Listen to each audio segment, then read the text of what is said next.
Hallelujah. Chinhu chatinokumbira kuzive kuti donzo redu ndiro kuuchika mbeu yaMwari inodiwa kuenda kudenga uku. Makakomborerwa iwe une nzeve inonzwa. Hausi murayiro chete watiri kupereka pamberi pako kuti tifadze vanhu venyika.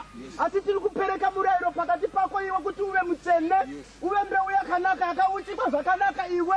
Sezvakaitwa mukomana wakaroverwa pamuchinjikwa. Garapostora vedu. Naiye Jesu paya apedza chirayiro icho chaakuenda. Wakabata munamato wake Johani 17:11-12 yemukati kuti baba zvandakuuya kumusoro ndonamatira vadzidzi ivava kuti vasare chiri chinhu chimwe chete vakomana. Garapostora vedu. Wakanamata achidaro. Akati chandinoitira ndinozviziva kuti kana ndabva ipo pano kudai pandakanga ndinawo panyika ipapo hapana kuva nomumwe wakarasika kunze kwauyewo kudzikunura murayiro kuti uonekwa kuti Judas Iscariot wakatadza.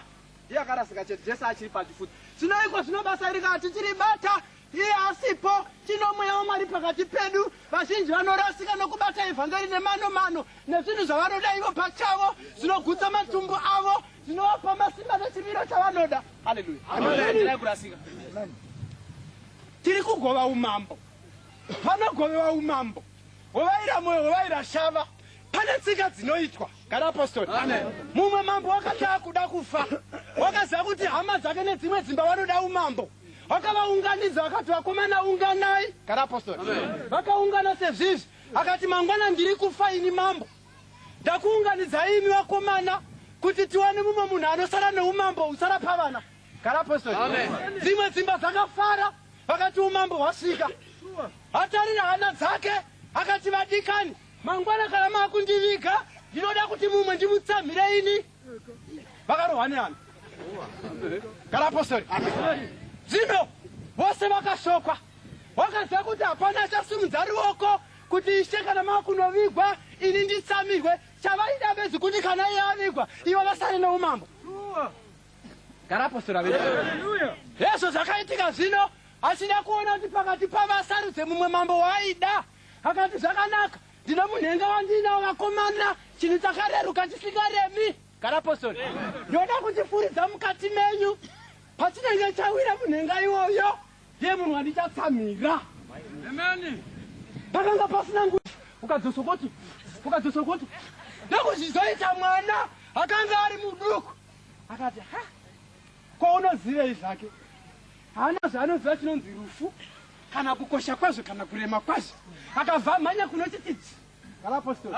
Mai vake vakadambura hanzi vakabvisa mazambia vakati mwana wangu nyoka dzomunhu dzikaruma vakangoza vakati mwana wangu wasavirwa. Garapostori.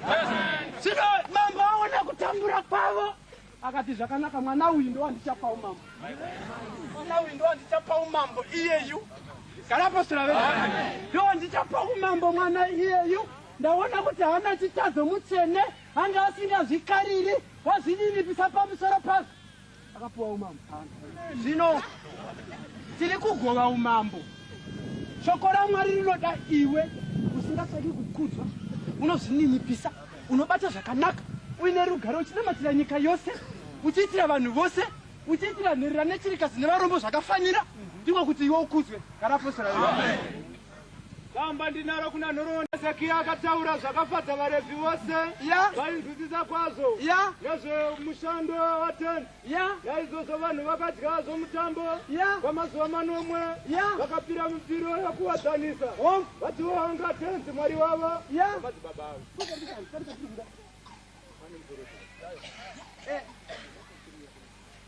Zvisinei tsamba yangu yanda handichida makapaikiri tsamba yangu yanda handichidenga chida kutaura Hezekia vanhu vachengeta mutemo vakudya chirayiro ichocho. Garapostori. Vakaziva kuti tine magwaro mazhinji atinoti munhu ngaazviongorore. Pane vamwe vakanga vasina kuzviongorora nokuzvinasa pakati pavo. Haleluya. Zvino mutungamiri semuRevhi wakanga akagadzwa akazodzwa vakanyengeterera vanhu ivavo kuti Mwari nasai mugore kuregerera vanhu ivavo zvitadzo zvavo kunyange vadyagawo nokunwa vamwe vacho vakaipa pakati pavo. Asi iye Hezekia somunhu aiva nenzwi rainzikwa kudenga rinoandovagarira vaprista vedu vaRevhi vachidawo pano kuti vatinyengetere kunyange makasviba mukati mirayiro wekare nomurayiro mutsva. Jesu uye zvino wakajisa chirairo uya wakauya uri murairo uyu watati tichitaura kubc kuno ndo wakanga uri murairo wakare iwoyu zvose zvakanga zvichiitika kuno kubc kuno mukafunda vakorinde vekutanga 10 pahwari muchienda wakanga uri mufananidzo wedombo iro rakanga ari kristu wazodyisa vadzidzi vake pana murairo wacho 17 yoti imi musafunga kuti ndakauya kuzoparadza murairo waMozisi nezvakanyorwa navaprofita vaMwari. Ine handina kuuya kuzozviparadza asi kuzozvizadzisa. Akati handina kuuya panyika pano kuzoparadza murairo waMozisi wamaiva nawo wamakabuda nawo pakati penyika yeIjipita mumaoko amambo Farao, asi ndakauya kuzadzisa kuno kuti basa iro ririende. Apostoli. Tikaverenga kuvaHebheru inotaura kuti testament ine simba kana muridzi wakaita akange afa. Haleluya. Zvataa kuparidza iko zvino zvine strength nekuti iye muridzi wakaita wakatofa. Apostoli. Dai shiva kumburirawo.